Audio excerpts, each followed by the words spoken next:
शिवानी और आप देख रहे हैं बीजापुर एक्सप्रेस। चलते हैं खबरों की ओर।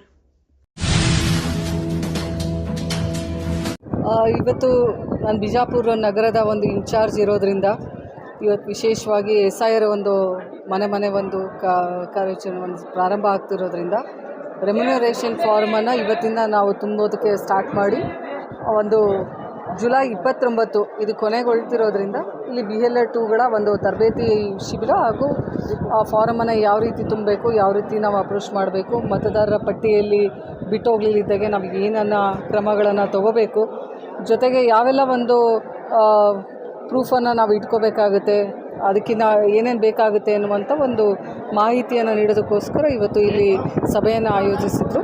ಈ ಸಭೆಯಲ್ಲಿ ನಾನು ಇಲ್ಲಿನ ಒಂದು ಇನ್ಚಾರ್ಜ್ ಆಗಿರೋದ್ರಿಂದ ಪಾಲ್ಗೊಂಡು ಎಲ್ಲರಿಗೂ ಕೂಡ ಮಾಹಿತಿ ಕೊಡುವಂಥ ಕೆಲಸ ಮಾಡಿದ್ವಿ.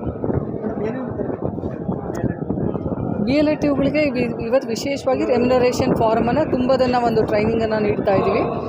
ಮನೆಗೆ ಹೋಗಿ ಅವರು ಒಂದು ಆಶಾ ಕಾರ್ಯಕರ್ತರಾಗಿರ್ಬೋದು, ಅಂಗನವಾಡಿ ಕಾರ್ಯಕರ್ತರಾಗಿರ್ಬೋದು, ಯಾರು BLA2ಗಳು ಇರ್ತಾರೋ ಅವರು ಈ ಫಾರಮನ್ನು ತುಂಬಬೇಕಾಗುತ್ತೆ. ಅದಕ್ಕೆ ಏನು ಮಾನದಂಡಗಳಿದೆ, ಅದಕ್ಕೆ ಯಾವೆಲ್ಲ ಒಂದು ಆಧಾರಗಳು ಬೇಕಾಗುತ್ತೆ. ಇವತ್ತು ಒಂದು ಬರ್ತ್ ಸರ್ಟಿಫಿಕೇಟ್ ಆಗಿರ್ಬೋದು, ಜೊತೆಗೆ ಇಲ್ಲಿ ಒಂದು ನಿವಾಸಿದ ಒಂದು ರವಾಸೆ ಆಗಿರ್ಬೋದು, ಪಾಸ್ಪೋರ್ಟ್ ಆಗಿರ್ಬೋದು, ಈ ಥರ 12 ಒಂದು ನಮಗೆ ಪ್ರೂಫ್ ನಮಗೇನು ನಾವು ರೆಮ್ಯುನರೇಷನ್ ಫಾರಮ್ ತುಂಬೋದಕ್ಕೋಸ್ಕರ ಆಧಾರ್ ಕಾರ್ಡ್ ಆಗಲಿ ಪಾನ್ ಕಾರ್ಡ್ ಆಗಲಿ ಇಲ್ಲಿ ಯಾವುದಕ್ಕೂ ಕೂಡ ಕನ್ಸಿಡರೇಷನ್ಗೆ ಬರಲ್ಲ.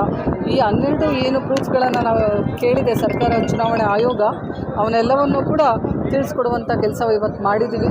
ಜೊತೆಗೆ BLA2ಗಳಿಗೆ ಈ ಒಂದು ತಿಂಗಳು ಕಡ್ಡಾಯವಾಗಿ ಎಲ್ಲ ಮನೆಗೂ ತೆರಳಿ ಯಾವ ಒಂದು ಹೆಸರು ಕೂಡ ಮತದಾರರ ಪಟ್ಟಿಯಿಂದ ಬಿಟ್ಟು ಹೋಗಲಿದ್ದಾಗೆ ಎಲ್ಲರನ್ನ ಒಂದು ಸೇರಿಸುವಂಥ ಕೆಲಸವನ್ನು ಮಾಡೋದಕ್ಕೋಸ್ಕರ ವಿಶೇಷವಾದಂಥ ಸೂಚನೆಯನ್ನು ಅವರಿಗೆ ನೀಡಲಾಗಿದೆ.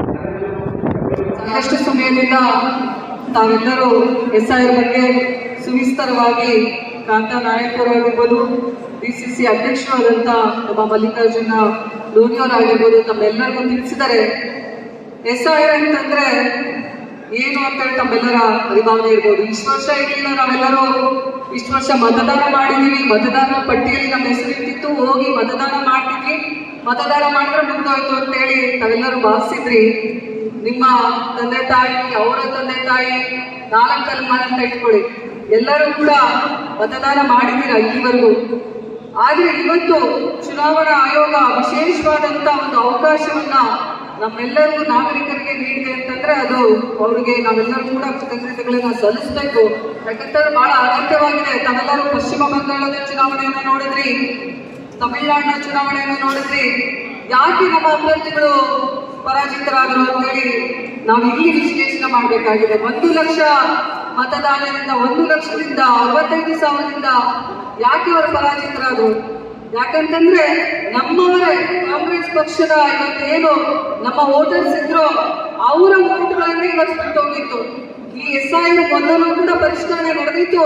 ಆ ಪರಿಷ್ಕರಣಾ ಸಮಯದಲ್ಲಿ ಇವತ್ತು ಮುಖ್ಯಮಂತ್ರಿಗಳಾದಂತ ಮಮತಾ ಬ್ಯಾನರ್ಜಿ ಕ್ಷೇತ್ರದಲ್ಲೇ ಪರಿಷ್ಕರಣೆ ನಡೆದಂತ ಸಮಯದಲ್ಲಿ ಯಾರು ಕೂಡ ಅದಕ್ಕೆ ಗಮನ ಹರಿಸಲಿಲ್ಲ. ನಾವ್ ಹೆಂಗಿದ್ರು ಕೂಡ ಚುನಾವಣೆಯನ್ನ ಗೆಲ್ತೀವಿ, ನಾವು ಮುಖ್ಯಮಂತ್ರಿಗಳಾಗ್ತೀವಿ, ಶಾಸಕರಾಗ್ತೀವಿ ಅನ್ನುವಂತ ಒಂದು ಆಲೋಚನೆ ಭಾವನೆಯನ್ನು ಇಟ್ಕೊಂಡಿದ್ರು ಹೊರತು ಕಾಂಗ್ರೆಸ್ ಕಾರ್ಯಕರ್ತರು ಯಾವತ್ತಿಗೂ ಕೂಡ ಶಿಸ್ತಿನ ಸಿಪಾಯಿ. ಅದನ್ನ ನಾನು ಮೊದಲನೇದಾಗಿ ಹೇಳಲಿಕ್ಕೆ ಬಯಸ್ತೀನಿ. ಇವತ್ತೇನಾದ್ರೂ ನಮ್ಮ 136 ಸೀಟ್ ಬಂದಿದೆ ನಮ್ಮ ಕಾಂಗ್ರೆಸ್ ಪಕ್ಷದಲ್ಲಿ ಅಂತಂದ್ರೆ ಅದು ನಿಮ್ಮಿಂದ ಅಂತ ಹೇಳೋದಕ್ಕೆ ಬಯಸ್ತೀನಿ. ಬಂದಿದೆ ನಿಮ್ಮೆಲ್ಲರ ಒಂದು ಪರಿಶ್ರಮದಿಂದ, ನಿಮ್ಮೆಲ್ಲರ ಒಂದು ಮಹಿಳೆಯರಾಗಿರ್ಬೋದು, ಯುವಕರಾಗಿರ್ಬೋದು, ಎಲ್ಲ ಕಾಂಗ್ರೆಸ್ ಕಾರ್ಯಕರ್ತರು ಕೂಡ ನಮ್ಮ ಅಭ್ಯರ್ಥಿ ಗೆಲ್ಲಿ ಅಂತೇಳಿ ಶ್ರಮಪಟ್ಟು ಇವತ್ತು ನೀವೆಲ್ಲರೂ ಕೆಲಸ ಮಾಡಿದ್ರೆ ಅಭ್ಯರ್ಥಿಗಳು ಇವತ್ತು ಗೆದ್ದು MLA ಆಗಿದ್ದಾರೆ, ಸಚಿವರಾಗಿದ್ದಾರೆ.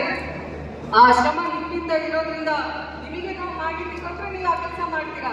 ನಿಮಗೆ ಉತ್ಸಾಹ ಕೊಟ್ಟರೆ, ನಿಮಗೆ ಬೇಕಾಗಿರುವಂತ ಸೌಲಭ್ಯಗಳು ಕೊಟ್ಟರೆ, ಬೇಕಾಗಿರುವಂತ ಮಾಹಿತಿಯನ್ನ ಕೊಟ್ಟರೆ ಖಂಡಿತವಾಗ್ಲೂ ನೀವು SIR ಏನು ಪರಿಪೂರ್ಣವಾಗಿ ಮತದಾರರ ಪಟ್ಟಿಯಿಂದ ನಮ್ಮ ಒಬ್ಬ ಕಾರ್ಯಕರ್ತರಿಗೂ ಕೂಡ, ನಮ್ಮ ಒಬ್ಬ ಮತದಾರರಿಗೂ ಕೂಡ ಹೆಸರು ಬಿಟ್ಟೋಗಲಿದ್ದಂಗೆ ನೀವು ಅದರ ಬಗ್ಗೆ ನಿಗಾ ವಹಿಸ್ತೀರಾ. ಅದನ್ನ ನಾವು ಇವತ್ತು ಮುಂಜಾಗ್ರತಾ ಕ್ರಮವಾಗಿ ನಮ್ಮ ಜಿಲ್ಲಾಧ್ಯಕ್ಷರಾಗಿರ್ಬೋದು, ಉಸ್ತುವಾರಿಗಳಾಗಿರ್ಬೋದು ಹಾಗೂ ಶಾಸಕರಾಗಿರ್ಬೋದು ಎಲ್ಲರೂ ಕೂಡ ಗಮನ ಹರಿಸಿ ಈ ಒಂದು ತಿಂಗಳು ಇವತ್ತಿಂದ ಶುರುವಾದಂತದ್ದು SIR ಪರಿಷ್ಕರಣೆ ಏನು ಮನೆಗೆ ಅಂಗನವಾಡಿ ಕಾರ್ಯಕರ್ತರಾಗಿರ್ಬೋದು, ಆಶಾ ಕಾರ್ಯಕರ್ತರಾಗಿರ್ಬೋದು, BLA2ಗಳು ಏನು ನಿಮ್ಮ ಮನೆಗೆ ಬಂದಾಗ ಎನ್ಯುಮರೇಷನ್ ಫಾರ್ಮ್ ಅನ್ನು ನೀಡಿದಾಗ ತಾವೆಲ್ಲರೂ ಕಾಂತಾ ಸುವಿಸ್ತರವಾಗಿ ಅದನ್ನು ಹೇಗೆ ತುಂಬಬೇಕು, ಏನು ತುಂಬಬೇಕು ಅಂತ ಹೇಳಿ ತಿಳಿಸಿದ್ದಾರೆ. ಅದರ ಜೊತೆಗೆ ಯಾರಿಗೆ ದೂರದಲ್ಲಿರ್ತಾರೋ, ಯಾರಿಗೆ ಮನೆಗೆ ಬಂದಾಗ ತುಂಬೋದಕ್ಕಾಗಲೋ ಅವರಿಗೆ ಆನ್ಲೈನ್ ವ್ಯವಸ್ಥೆ ಕೂಡ ಇದೆ. ಇಂಟರ್ನೆಟ್ ಅಲ್ಲಿ ನೀವು ವೆಬ್ಸೈಟ್ ಮೂಲಕ ಆನ್ಲೈನ್ ಇಂದಲೂ ಕೂಡ ಎನ್ಯುಮರೇಷನ್ ಫಾರಂ ಅನ್ನು ತುಂಬೋದು. ಆ ಒಂದು ಜಿಲ್ಲಾಧ್ಯಕ್ಷರಿಗೆ ನಾನು ಮನವಿ ಮಾಡ್ತೀನಿ.